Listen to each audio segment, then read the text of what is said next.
My spouse is a nature climbing content creator. She is seldom at home and frequently collaborates on videos with a male creator. In a previous existence, they had planned to traverse a perilous mountain together, but I deemed it too hazardous and prevented her from embarking on the journey. Subsequently, a severe storm unleashed heavy rainfall, triggering a landslide. The male creator was hit by debris and perished.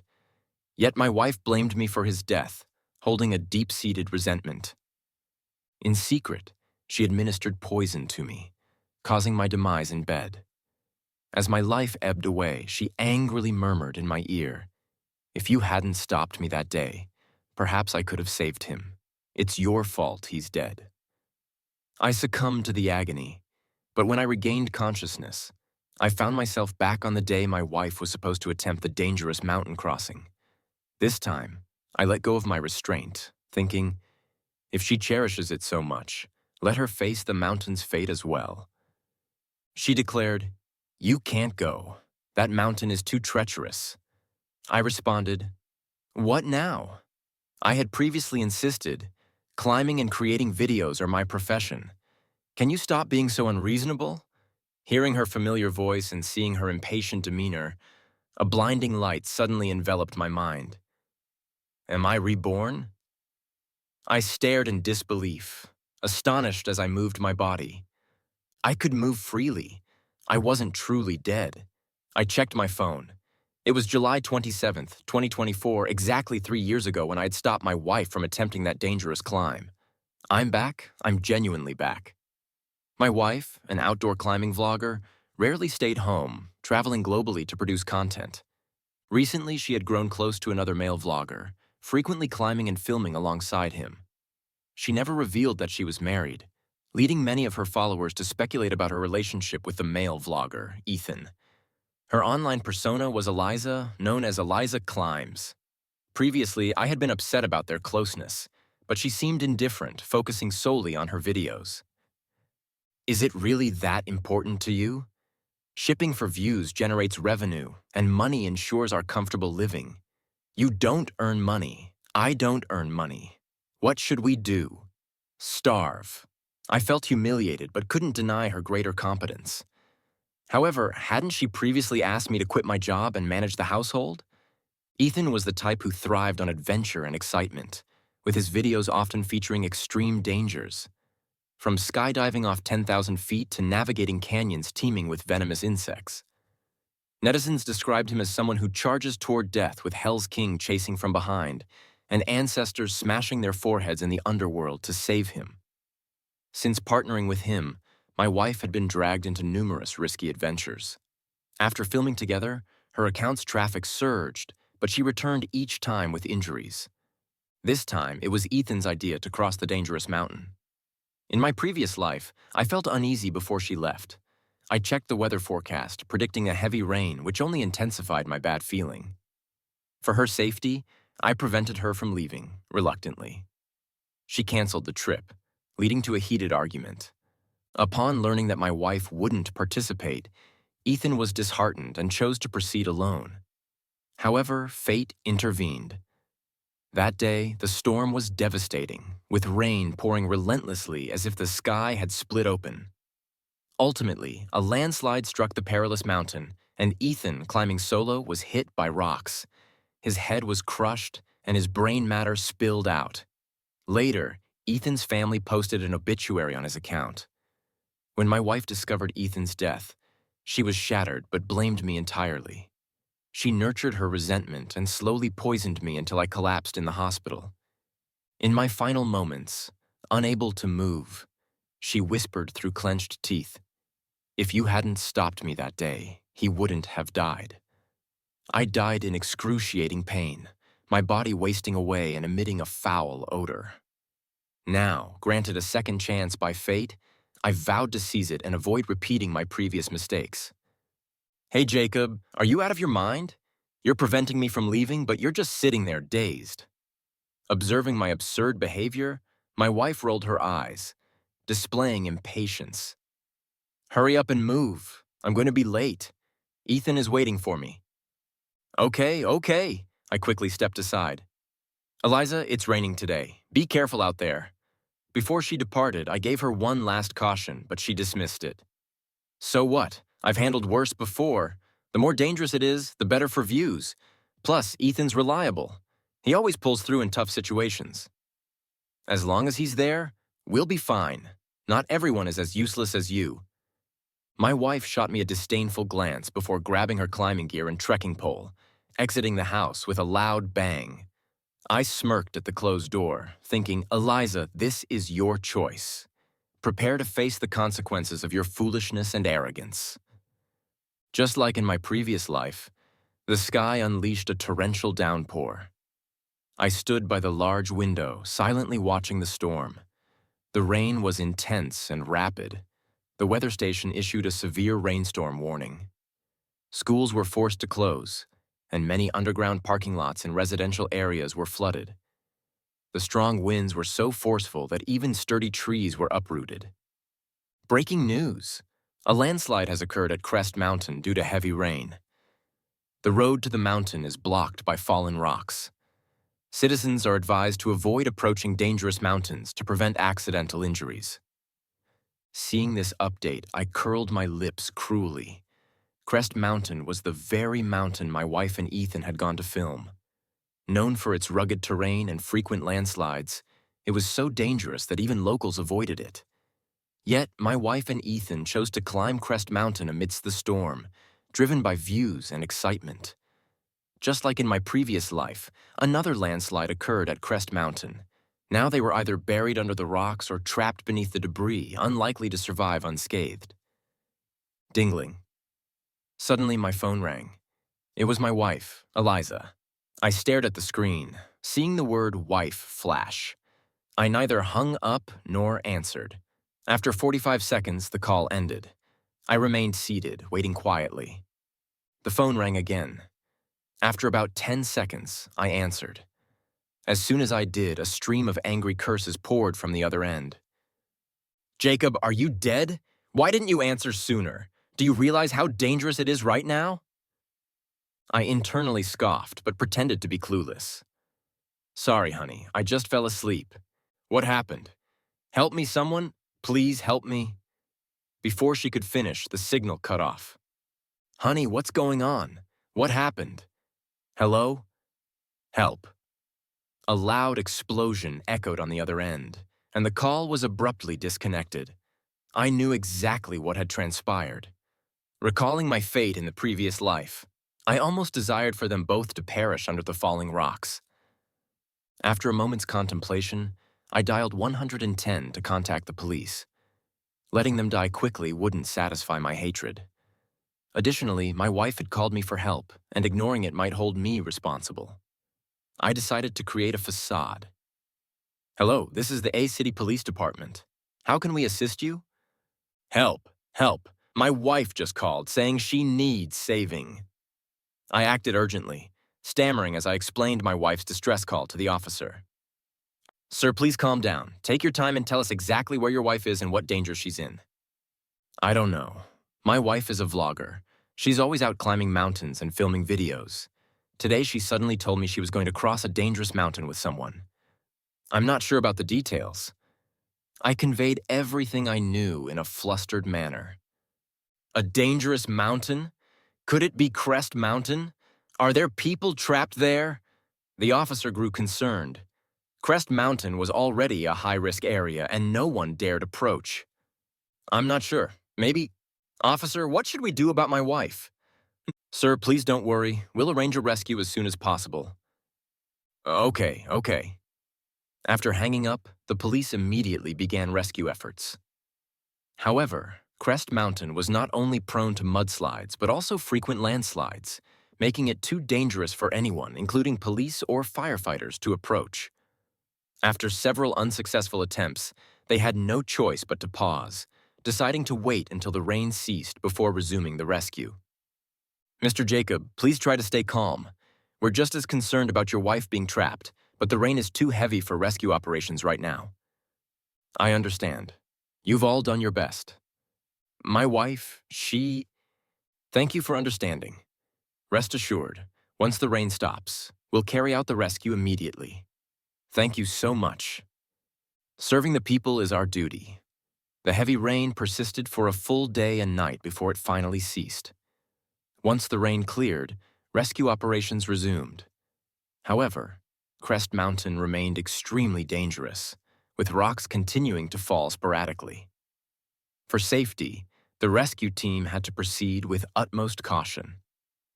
Another day and night passed without finding my wife and Ethan. Thankfully, there were no more falling rocks. After receiving permission from the police, I rushed to the rescue site. In front of cameras, I acted desperately, helping to clear debris and crying uncontrollably. "Honey, where are you? Where are you? How can I live without you?"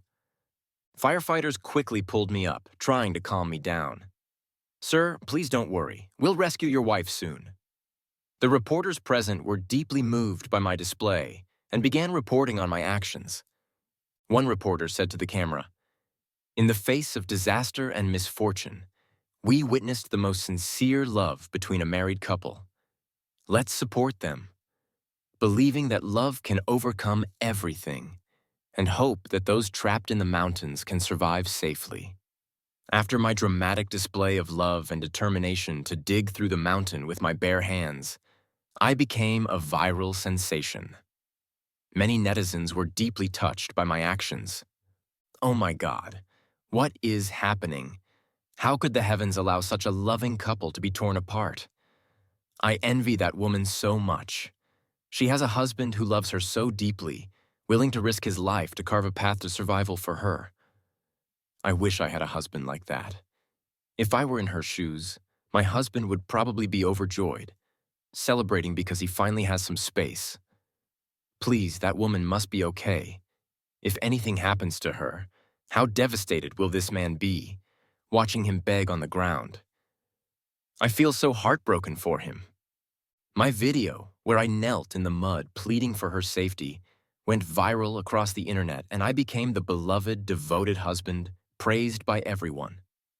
By the afternoon, my wife and Ethan were finally rescued from a pile of rocks. This time, they were fortunate enough to survive. However, my wife was left permanently disabled, with her legs ruined and her face disfigured. She would never be able to stand again and would spend the rest of her life in bed. As for Ethan, he was physically weak, but survived, falling into a coma. Upon learning the details, I discovered that it was my wife who had shielded Ethan from the worst of the disaster. She believed she was sacrificing for love, but it was all a deception. When my wife awoke in the hospital, the first thing she saw was her completely bandaged and unrecognizable face. My face! My face! What happened to my face? Why did my face turn into this?" She trembled as she covered her face, her voice shaking. "Honey, don't be like this. The doctor said your face was scratched by rocks and it will heal." I pretended to comfort her, but she grabbed my hand tightly, glaring at me.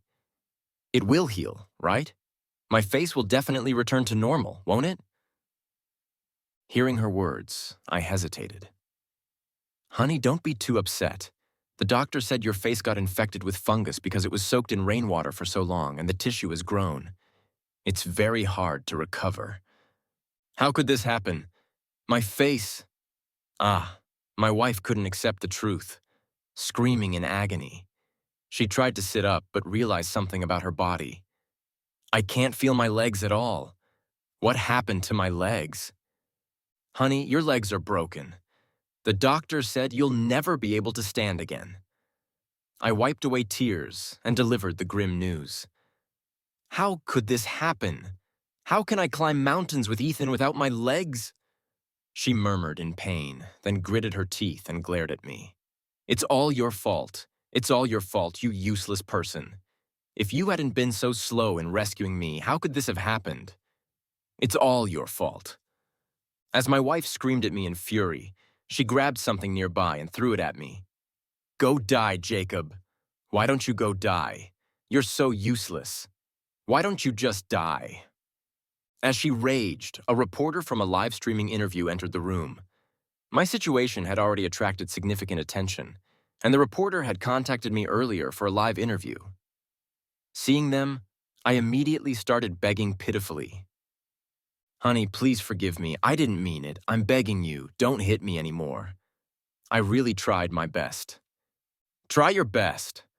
Why did you wait so long to rescue me? If you really tried your best, why am I like this now? It's all your fault. Seeing me cower, my wife's anger only intensified. I kept explaining, "Honey, please don't be angry.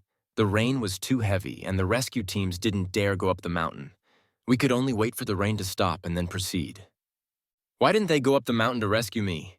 Isn't it their duty to serve the people? If they're so afraid of dying, what good are they? My wife sneered dismissively. Honey, don't say that. The firefighters and police officers are human too. We can't just sacrifice their lives to save yours. Can we? Why not? Isn't that their job? We pay so many taxes every year to support them, and they can't even do their job right. They're just greedy and lazy, taking money without doing anything. Do you know who I am? I'm a vlogger with millions of followers. Do you have any idea how much value I create for society every year and how much tax I pay? I'm a valuable person. Isn't saving me much more important than their insignificant lives? Besides, they rescued me, but they were so slow. My face and my legs are ruined. My whole life is ruined. You want me to thank them? What a joke. My wife's attitude was extremely hostile, belittling the officers and firefighters who had saved her life. You're impossible. The reporter, enraged, turned red in the face. How can you think like this? No matter how much they risk their lives and work tirelessly for days to rescue you, you're not grateful, and yet you curse them to die. But my wife was completely indifferent, so what's their job, isn't it? Why should I thank them? Do you think I should praise them for doing what they're paid to do? You know what? I'm a vlogger with millions of fans and I pay my taxes. I'm a valuable person. They should have saved me sooner. Instead, they were slow, and now my face and my legs are ruined. I lost everything because of them. I was blind when I married him. If I had met Ethan earlier, I would be 100, 1,000, 1,000,000 times happier than I am now. The reporter was visibly disgusted by her lack of empathy and selfishness. You don't deserve to be saved. I thought you and Jacob had a love story for the ages, but now I see what you're really like. It's heartbreaking for Jacob, who gave you his heart, to be treated like this. It's me, really. He gave me his heart. Ha, he's a useless coward. He's been useless his whole life. If he hadn't been so slow, I wouldn't be in this mess. Everything that's happened to me is his fault. I was blind when I married him. If I had met Samuel earlier, I would be 100, 1,000, 1,000,000 times happier than I am now. My wife's unreasonable tantrums and arrogant behavior immediately drove the reporter who came for the interview away. Before leaving, he sympathetically said to me, Mr. Jacob, you are truly pitiful to end up with such a wife. I'm so sorry. Your wife. Sigh, let's not talk about it. What bad luck.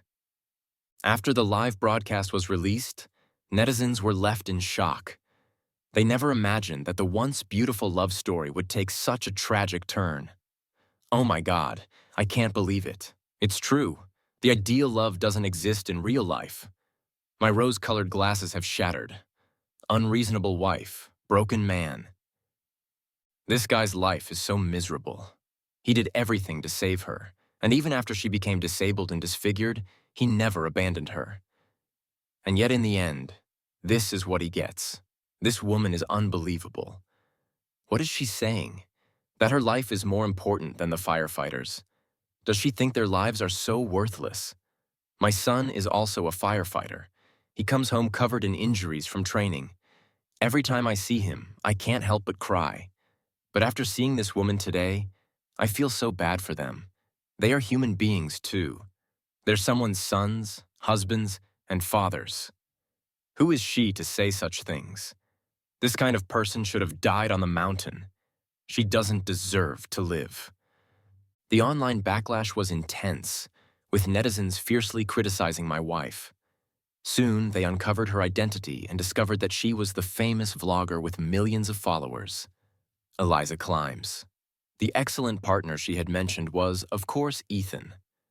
Now, not only were those who criticized my wife voicing their anger, but even the fans who had once shipped them were left heartbroken. They felt utterly deceived.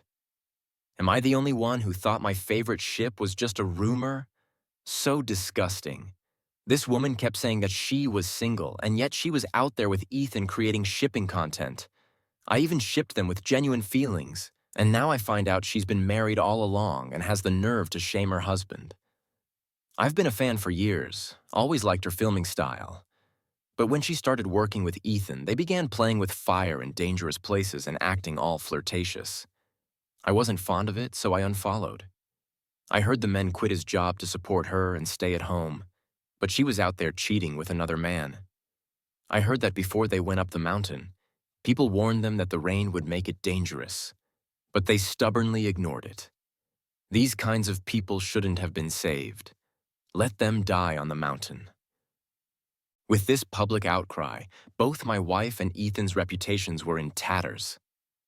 Seeing how public opinion was turning, Ethan immediately recorded a video to make a statement. In the video, Ethan, looking weak and lying in a hospital bed, addressed the camera and distanced himself from my wife. Thank you all for your concern. I'm doing fine now. I'd like to thank the rescue personnel who tirelessly pulled me from the rubble. Thank you. Without you, I might have been dead by now. You are my lifesavers, real heroes. Also, Eliza, the main person behind the Eliza Climbs account, is just a good collaborator of mine. We're only friends. Please don't speculate too much about our relationship. I'm truly sorry to hear that she got injured, and I hope she recovers soon. I also wish her a happy and fulfilling life with her husband. Seeing Ethan, I almost couldn't hold back my laughter. His attempt at deflecting blame was brilliant. He not only distanced himself from my wife, but also used her as a stepping stone to gain public favor, hypocritically thanking the rescue team. When my wife saw the video, she was stunned, unable to move a muscle. She couldn't believe that the man she had loved so deeply had abandoned her like this. How could this happen? How could Samuel say that? What do you mean, just friends? What do you mean, no romantic feelings? Then what were all the confessions he made to me all these years? What about all my sacrifices for him? I saved him when he was in danger. I became like this because of him. It's impossible. I don't believe it. I don't believe Ethan could be so cruel to me. I can't believe he'd do this to me. I looked at her, and for the first time in a long while, I felt a sense of relief. In the past life, she had poisoned me slowly and caused my death because of that man. In this life, she had gone to great lengths to save him. But now she had been abandoned and was nothing more than a stepping stone for him to climb to the top. I didn't feel any sympathy for her. I only wished for her to be more miserable. The more miserable, the better. I handed her the phone. Ask him yourself. She grabbed her phone desperately, sending a message to Ethan in a panic. Her note read, "My dearest Ethan, you didn't mean what you said. Right, I saved you, and you once said I was the woman you loved most in this world. How can you say this to me? How could you abandon me?" Ethan quickly replied, "This was all just a misunderstanding on your part. If my actions gave you the wrong impression, I apologize. But you're already married, and I've never had feelings for you. You should focus on recovering and live a good life with your husband." It's impossible. How could this happen? My wife collapsed, crying uncontrollably, still sending messages to Ethan. "Ethan, you can't do this to me. If you think I'm ugly now, I can get plastic surgery. I'll go under the knife for you. I can be even more beautiful than before. I'll do anything to make you like me. Please, don't abandon me. Without your love, I'll die." Her hands trembled as she typed, but after hitting send, the only response was a glaring red exclamation mark. Ethan had blocked her. How could this happen? How could this happen? It was a mistake. It had to be a mistake. He can't do this to me. She angrily threw the phone. The once perfect device shattered into pieces on the floor. No, I have to go find him. I need to ask him why he did this to me. She struggled to get up, but with her disabled body, she couldn't even crawl. Ah! She fell to the floor, her already broken body crashing onto the ground. I stood above her, looking down. Her legs would never stand again.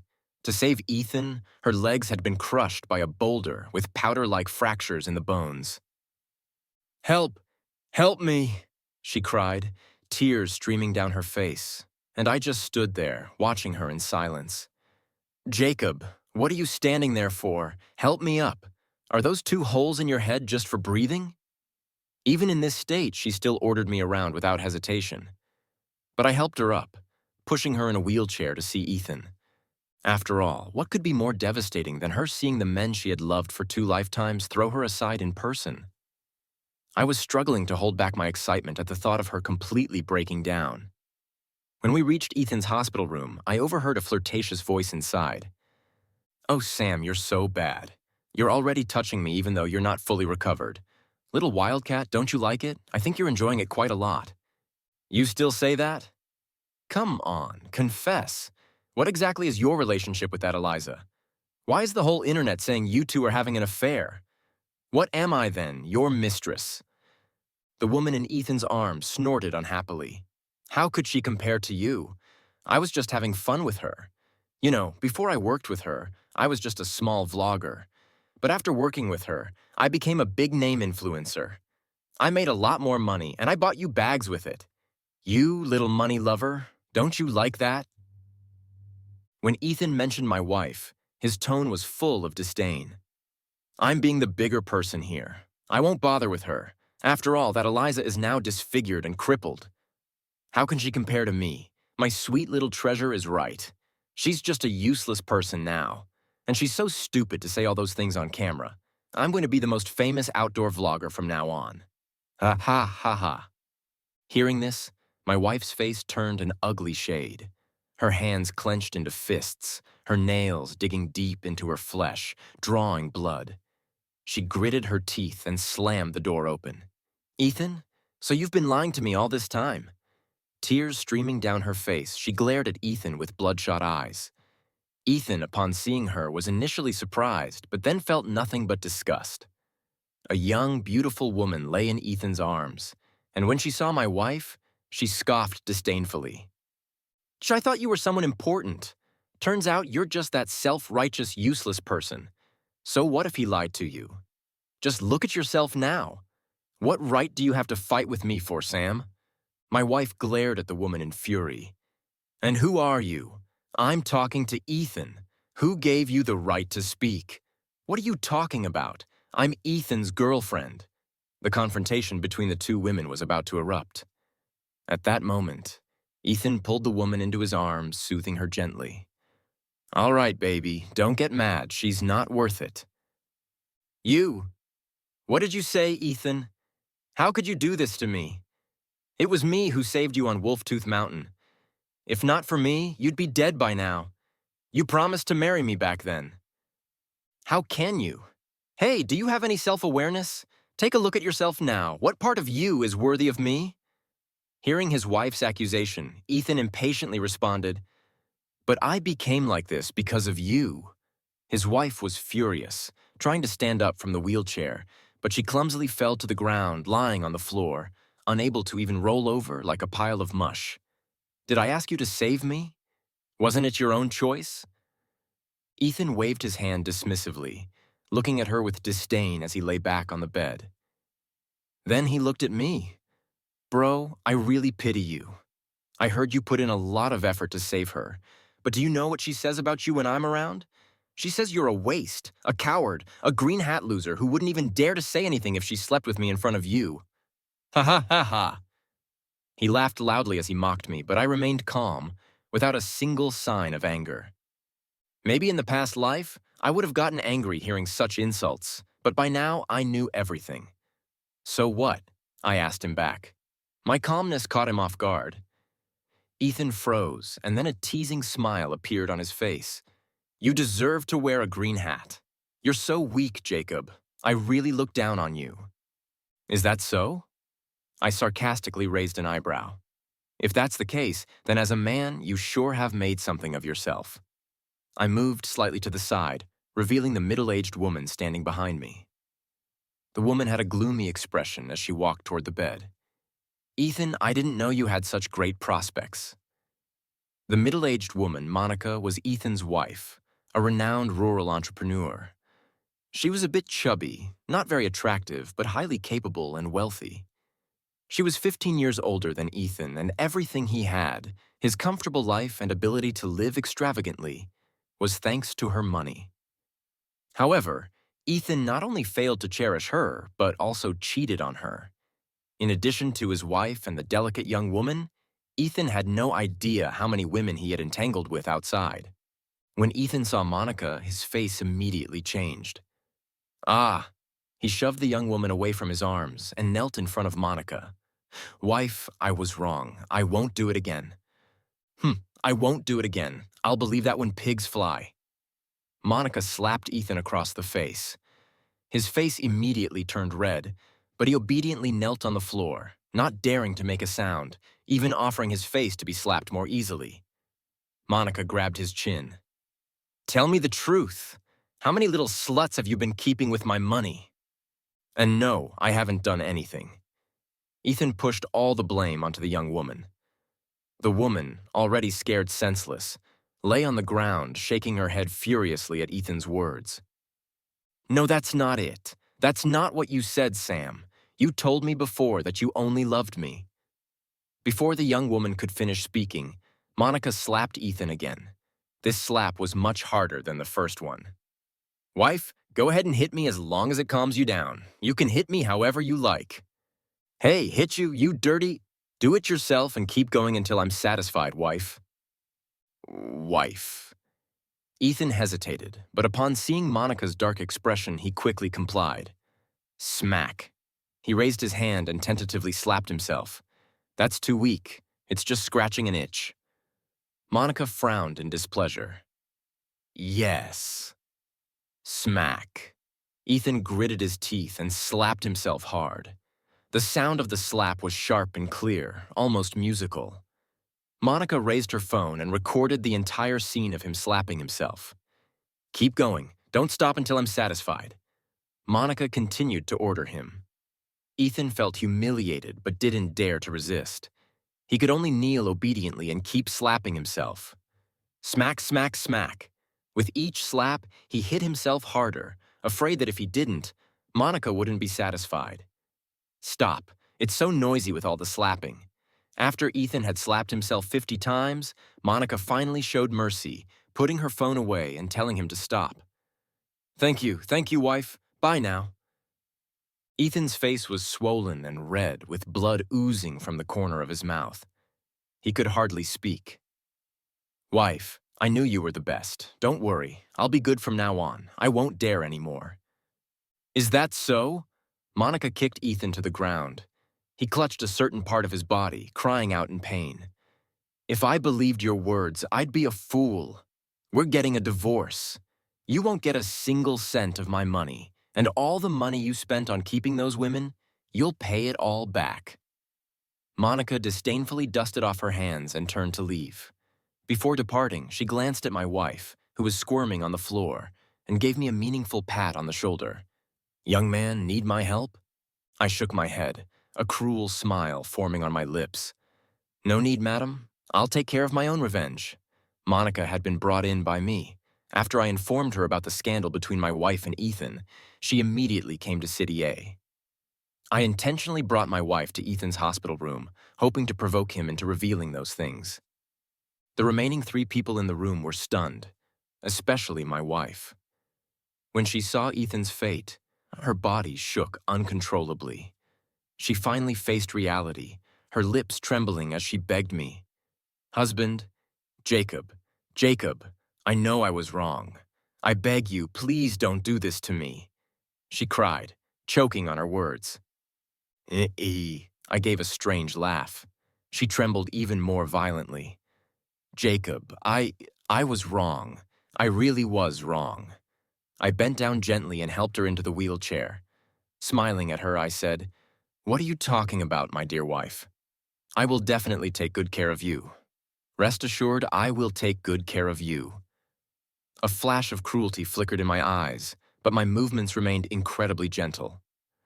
I believe you." She obediently nodded, but her body trembled uncontrollably, betraying the fear in her heart. I remembered how in my past life, she had poisoned me and ruined my health, all while pretending to care for me. Rest assured, Eliza, we have a long time ahead of us, Sam. Samuel was completely finished. Monica specifically hired a young woman who was studying network operations to create an account dedicated to exposing Ethan's lies. The first video on that account featured Ethan kneeling on the floor, slapping himself. Many netizens watched it and felt immensely satisfied. Damn, Monica is awesome. This is how you deal with a cheating octopus. Hit him hard. I'll never believe those influencer ships again. They're all fake, probably already have partners, yet they act like they're single to deceive people and make money. Wow, Ethan actually has a wife. He used to post videos throwing shade at Eliza. What's he even good for? These two were exactly the same. Not only that, the account kept exposing more and more, confirming that Ethan was married and showing that he had been cheating and living off his wife's money. It also revealed several women Ethan had seduced, including teenage girls, college students in their 20s, and married women in their 30s. They all claimed that Ethan had swindled them out of money, cheated them, and toyed with their emotions. One of the married women Ethan had been involved with had a husband in the underworld. When he found out Ethan had messed with his wife, he sent people to beat him up. They not only crippled his leg, but also ruined his third leg. Ethan was left a cripple, destined to spend the rest of his life with a catheter bag. Moreover, Monica filed for divorce. She not only made him leave with nothing, but also presented a bill worth millions, demanding that he repay her. It was proven that Ethan had used the money for his affairs, not for the couple's living expenses. Unsurprisingly, he lost the case. Now, he was not only a cripple who needed a catheter bag to survive, but he also had nothing left and was buried in debt. As for me, ever since my rebirth, I started looking for a job and eventually got hired by a major internet company. I worked long hours every day, though it was exhausting. It was incredibly fulfilling. As for my wife, she stayed in the room all day, living off leftover food, barely surviving. Every time I came home and opened the door, I was met with a stench from the room. She couldn't control herself and had defecated in the bed. I wrinkled my nose in disgust. And just like she had scolded me in my past life, I rebuked her. Are you an animal? You can't even control your own waste. Even a dog wouldn't shit on the bed. Upon hearing my words, my wife's face turned bright red with embarrassment. But she still had to lower her head and beg me. Please, please, Jacob, I beg you, take me to the bathroom and help me clean the bed. I can't stand it anymore. I really can't stand it. I rolled my eyes in annoyance. Seriously, who would want to help you with something so disgusting? You can manage on your own? Can't you? After all, you're not much cleaner than that shit. I walked out of the room in disgust. Jacob, husband, I was wrong. I really was wrong. I ignored her pleading, pretending I hadn't heard anything. As time went on, the filth and waste accumulated more and more on my wife's bed. She was submerged in that squalor every day, her body covered in bed sores, festering wounds all over her skin. It looked horrifying. She couldn't bear it any longer. She gathered all the money she had and begged me to show her some mercy. Husband, I beg you, please treat me better. I can't live like this anymore. I took the money but was frustrated. But what about work? I still have to go to work every day. I can't be someone who never works. Can I? Husband, please, I'll do anything. I just want you to help improve my situation. I considered my options. Well, how about this? I'll send you to a rehabilitation center. How does that sound? Okay, thank you, husband. Thank you. Upon hearing my suggestion, she immediately agreed. Her face filled with gratitude. All right then, but don't forget, this is your choice. I sent her to the rehabilitation center I had carefully selected. I was sure she'd like it, as she had discovered this place in my previous life. I had suffered a lot there. Since it was her idea, I had no choice but to send her to enjoy it.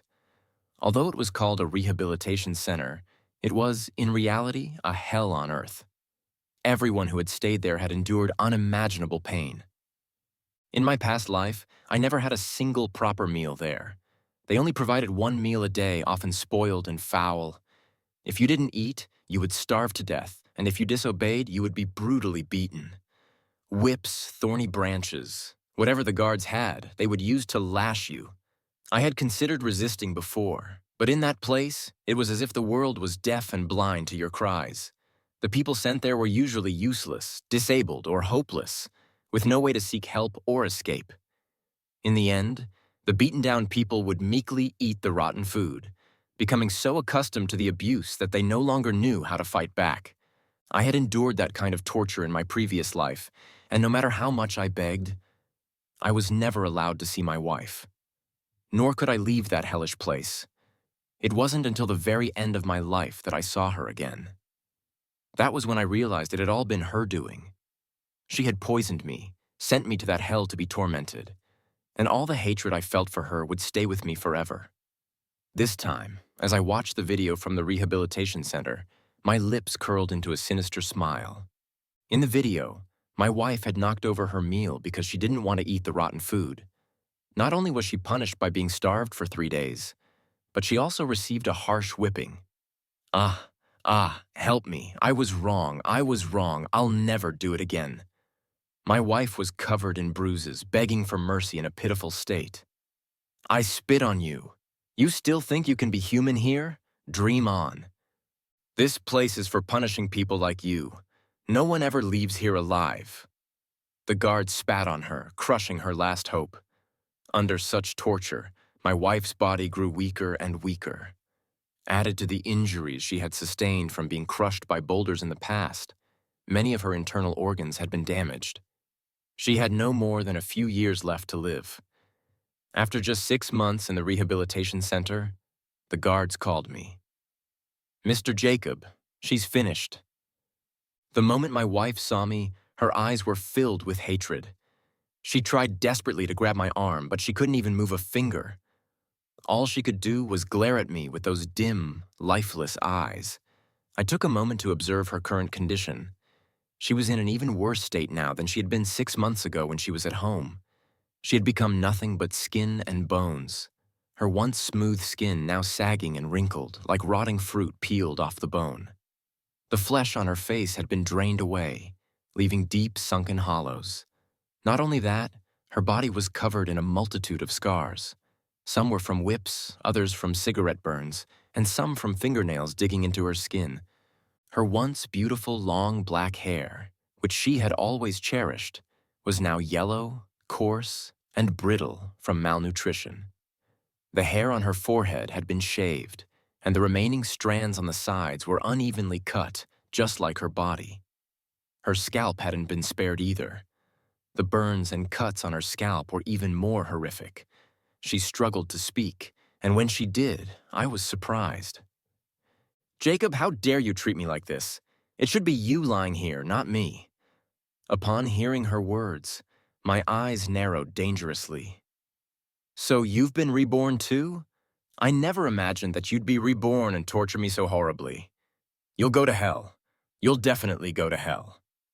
She cursed me weakly, but her feeble voice revealed the truth. Her end was near. She had likely been reborn in the moment of extreme suffering in the rehabilitation center. Learning that the woman who had poisoned me in my past life and tormented me was now the one suffering, I couldn't contain my joy. The feeling of vengeance reached its peak at that moment. I crouched down and, mimicking what she had done to me in my past life, whispered in her ear, "Eliza, so what if you've been reborn? You've already lost. This time I'm the one who wins. You can't change a thing. You'll only suffer here, just like I did in the past, tortured until death. How does it feel? Not so good. Right, too bad your body is so weak. You only lasted half a year. In my past life, I endured this for 3 whole years. Anyway, it doesn't matter. You're going to die soon. I won't argue with a corpse. Just enjoy your last moments of suffering. Don't worry. I'll take care of your body when you're gone." I gritted my teeth. My face twisted into a cruel smile as I taunted her. You. My wife let out a frustrated roar, But unfortunately, her life had already come to an end.